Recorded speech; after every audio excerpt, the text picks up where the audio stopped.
Hey all, Armed Turret here with another devlog. Today, I'm going to be presenting things a little differently than usual.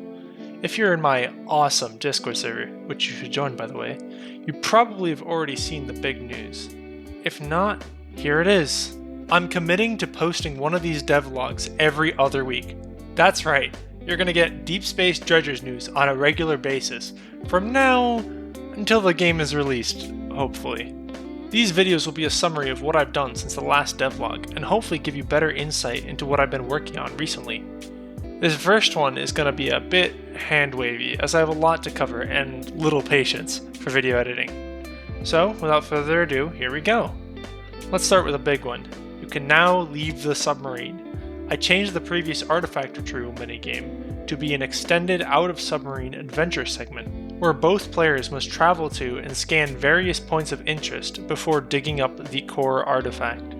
The addition of this section will split up the game between point and click and first person. Hopefully this means there's a little bit of something for everyone. Additionally, the contrast between the wide open terrain and the cramped submarine cabin will hopefully exploit the fears of both claustrophobics and agoraphobics.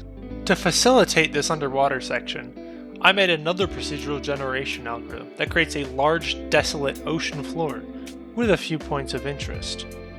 My goal is to make the seabed feel open and make the players vulnerable, but currently this goes a little too far and ends up making the gameplay feel a little bit boring. This is something I hope to address in the next few weeks. Additionally, I created two enemies that can be found in the seabed. One is a non-lethal serpent enemy that drags you far away from the other player, in order to split the both of you up. The second enemy is a massive eyeball that targets a random solitary player and murders them after staring at them for so long. Both enemies can be shot with the harpoon gun to get rid of them. However, while I'm happy with the serpent's gameplay, I feel as if the eye is fairly bland in terms of how you die. For now, I'm going to keep the eye as it is, but I may return to it after I've created a few more enemy types. Besides these hunting enemies, I've also created an eel swarm that can only be dispersed with a flare. These eels are non-lethal, but they can block critical routes or even prevent the players from scanning locations. Lastly, I began creating a settings menu with options for volume and keybinds.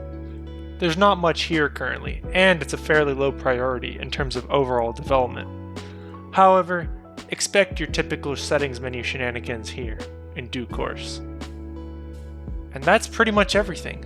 I want to keep this short and to the point, but future devlogs will contain more details, as there are less features to cover. Let me know what your thoughts are on this new format, and if you have any questions.